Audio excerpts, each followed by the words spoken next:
Hey guys, so today I'm diving into something that's honestly pretty scary when you really understand it. Triangulation. I've been getting so many messages about this lately, and I realized we need to talk about it. What if I told you that your most painful relationship conflicts might not be accidents, but carefully orchestrated psychological games? That the person making you feel crazy, jealous, or insecure is following a manipulation playbook as old as human relationships themselves?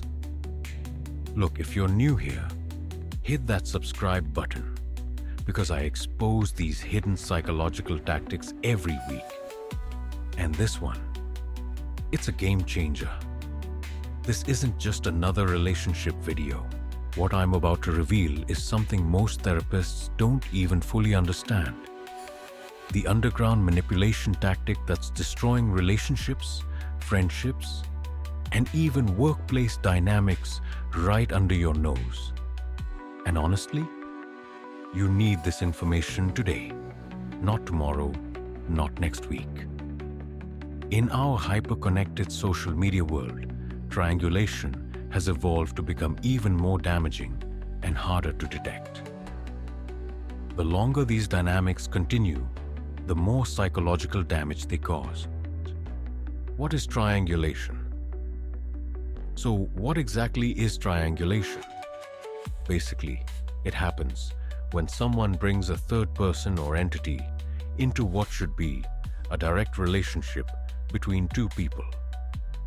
They're transforming what should be a simple, direct conversation into this three-person psychological game where they hold all the power. Think about it. In normal, healthy relationships, conflict is handled directly, right? You have an issue with someone. You talk to them about it.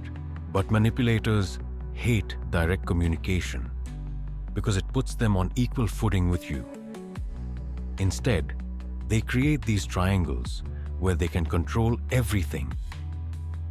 Oh my gosh, I remember when this happened to me. My ex would constantly tell me how his female friend thought I was too sensitive or overreacting whenever I expressed a concern. I'd find myself defending my feelings, not just to him, but to this invisible third party who wasn't even in the room. I was literally fighting ghosts, and it was exhausting. I can already hear some of you saying, but what if they're just trying to be helpful by sharing another perspective? That's actually a great question. Here's the difference. Helpful perspective sharing empowers you while triangulation diminishes you. Helpful sharing is occasional. Triangulation is a pattern. Let me ask you right now. Have you ever felt like you were constantly competing with someone who wasn't even present in your relationship? Like you were being compared to standards set by invisible third parties? I bet so many of you are nodding right now. The 7 types of triangulation. What I'm about to share is the kind of underground psychology that manipulation masters hope you never discover. There are actually 7 different types of triangulation. And once you see them, you'll start noticing them everywhere. 1. The jealousy triangle. This one's super common in romantic relationships. The manipulator keeps bringing up some third person as a potential threat. Maybe an attractive coworker, an ex, or just someone they know you'll feel insecure about. They're not necessarily cheating, but they're constantly making sure you know this other person exists, is attractive, and could potentially replace you. They might say things like, "Sarah from work is so good at understanding my career stress," or "My ex never had a problem with me going out with friends." I had a client whose boyfriend would constantly talk about his wife-material female colleague, how organized, ambitious, and attractive she was. He'd casually mention their lunch meetings, texts, or compliments she gave him. My client found herself dressing differently, becoming more accommodating, walking on eggshells, all to compete with someone who might not even have been interested in her boyfriend. And you know what's crazy? If you watched my video on love bombing, you'll notice triangulation often follows as the next stage in the manipulation playbook. First, they make you feel like the only person in the world. Then suddenly, you're competing with invisible rivals. The contrast makes the triangulation even more devastating. 2. The messenger triangle. This one is super sneaky. The manipulator refuses to communicate directly. Instead, they're always relaying messages from other people. Several people in the office mentioned your presentation was confusing. Your mom told me she's worried about your life choices. Our friends think you've been acting weird lately. The genius of this tactic is that you can't really verify or refute it. How do you defend yourself against vague criticisms from unnamed people? These third parties often didn't even say these things, or their words were completely distorted. Has someone ever told you what everyone was supposedly saying about you, but wouldn't tell you specifically who had these concerns? That feeling in your stomach when that happens? That's exactly what the manipulator wants you to feel. 3. The rescuer triangle. Oh, this one is so manipulative. The person actually creates or exacerbates conflict between you and someone else, then swoops in as the mediator or rescuer. They might tell your friend something you supposedly said to create tension, then offer to help smooth things over. Or they'll encourage you to take action that creates conflict, then step in to fix the situation they engineered. I saw this with a family where the mom would tell one adult child that their sibling was talking badly about them, which wasn't true, creating these huge family fights. She'd then position herself as the essential peacemaker. The siblings barely spoke directly to each other. Everything went through mom. The rescuer triangulator always presents themselves as the reasonable, level-headed one, while portraying others as problematic or unstable. This creates a dynamic where questioning them feels like you're rejecting help or being ungrateful. 4. The comparison triangle. This is when they're constantly comparing you unfavorably to others, not just in romantic contexts, but targeting your overall sense of worth. My ex always kept the house spotless. My friend's husband bought her a new car for her birthday. Other employees are putting in weekend hours. I experienced this myself in a previous relationship, and it creates this bizarre situation where you're competing with people you've never even met. I found myself working harder and harder to match these invisible expectations, only to have the goalposts moved again and again. The manipulator often presents these comparisons as helpful feedback or motivation, but they're actually systematically undermining your self-esteem. 5. The gossip triangle. In this form, the manipulator controls relationships by strategically sharing information between parties. They'll tell you private information about someone else, creating this false intimacy. Then they'll use your confidences as currency with others.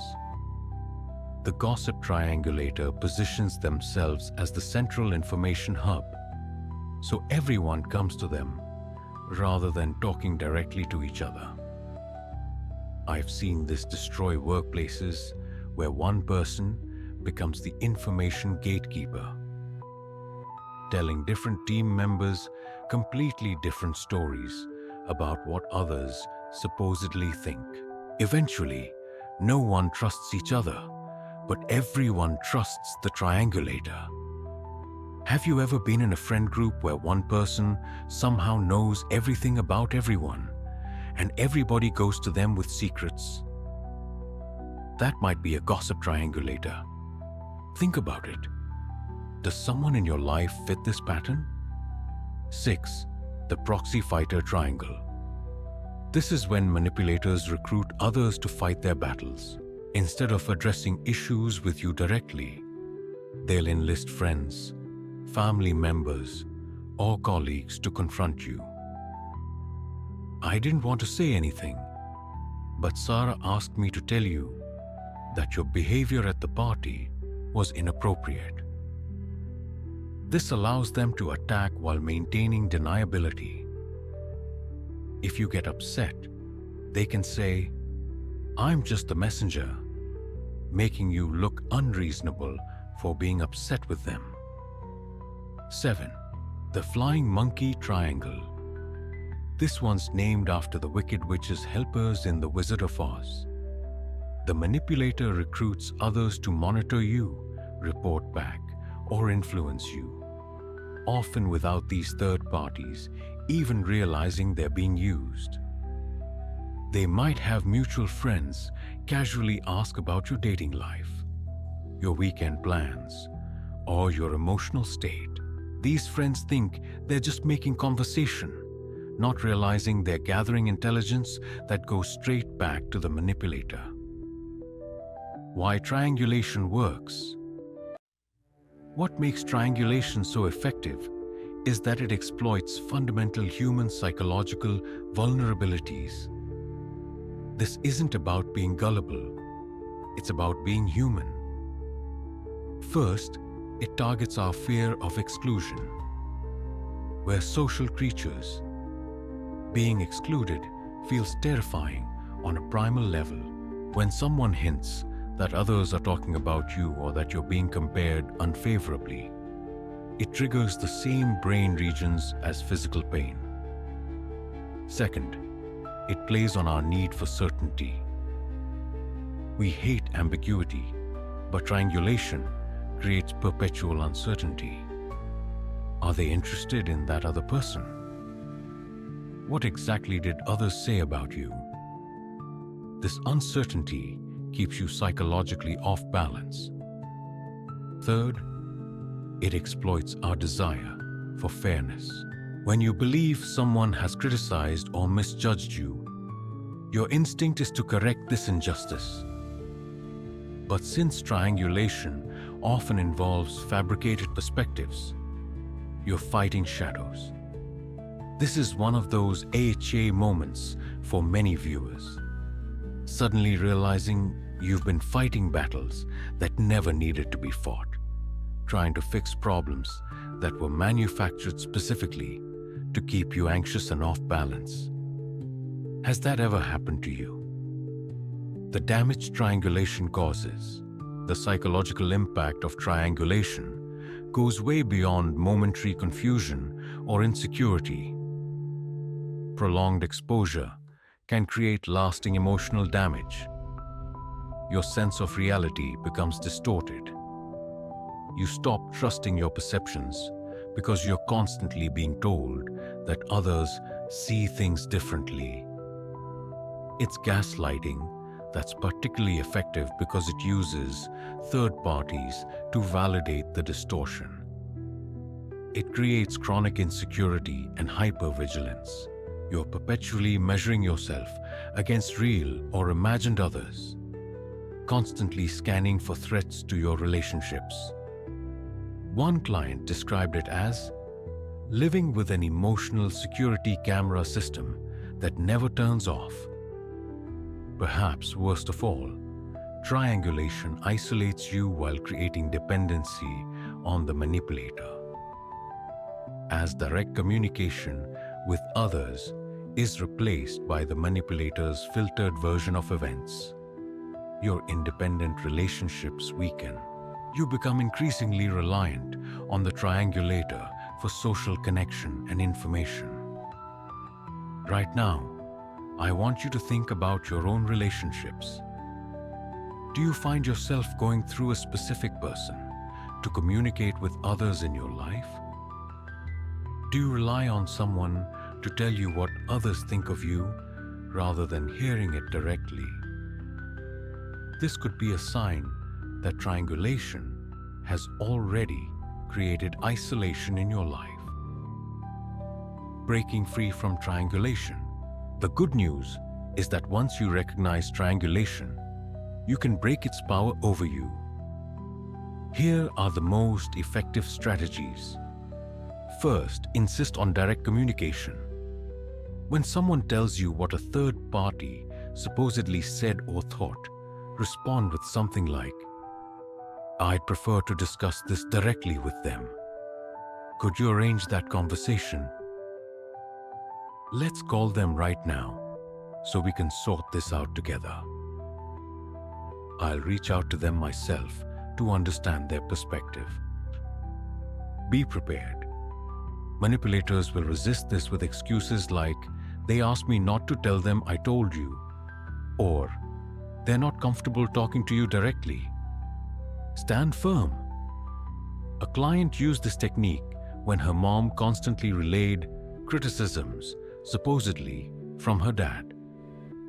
She started responding, "Let's talk about this with Dad right now," and quickly discovered most of these criticisms were actually her mother's opinions being attributed to her father to avoid direct conflict. Second, verify information independently. Make it a habit to check rather than taking the triangulator's word. "Thanks for letting me know. People are concerned about my project.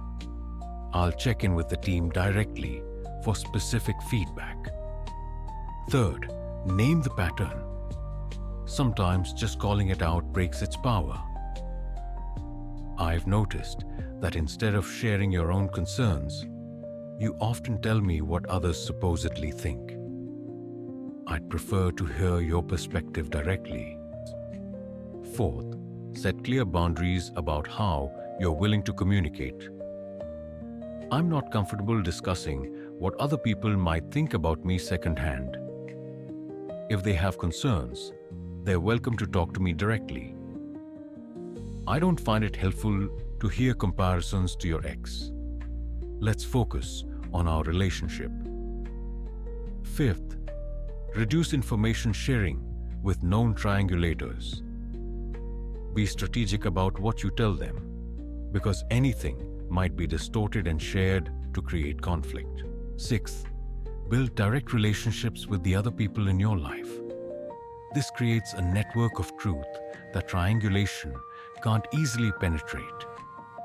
Finally, practice self-validation. At its core, triangulation works by undermining your self-trust and creating dependency on external validation.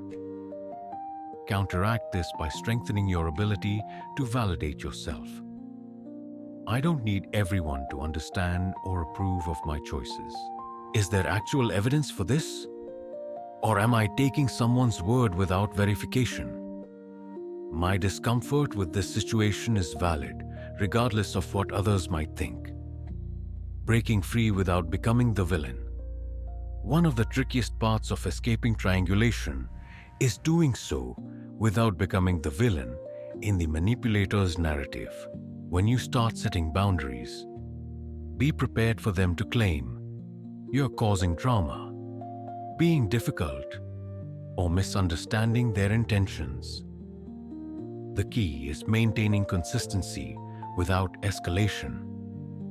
Rather than saying you're manipulating me by triangulating, try "I found that direct communication works best for me. Let's talk about your concerns without bringing in what others might think." Some relationships may not survive your boundary setting. If someone is deeply invested in triangulation as their primary method of control, they may prefer to exit the relationship rather than engage directly. This can be painful, but is ultimately freeing. Healing from triangulation.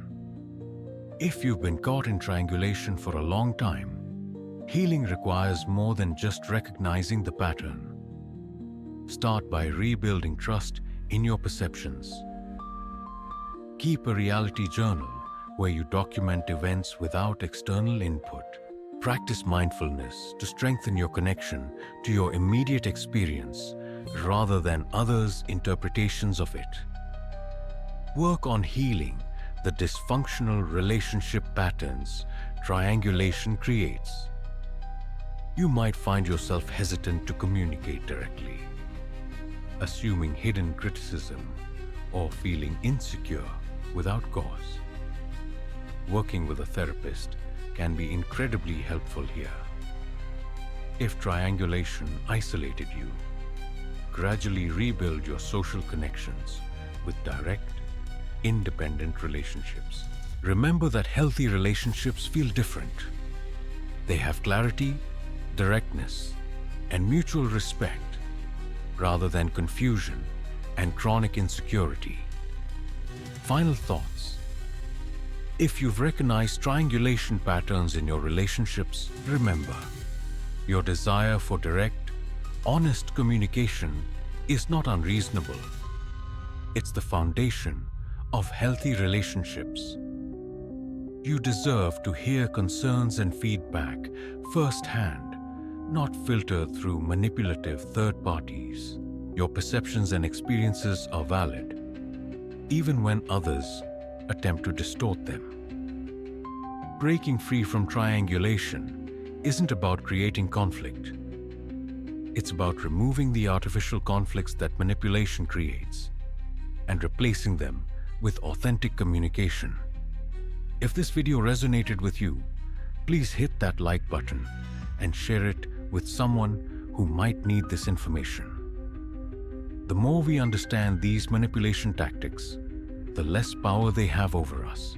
And if you think this was eye-opening, wait until next week's video, where I'll reveal another powerful psychological defense technique. Make sure you're subscribed and hit that notification bell so the algorithm doesn't hide it from you. Thanks so much for watching, and remember, your psychological freedom begins with recognizing the games being played with your mind. I'll see you guys in the next video.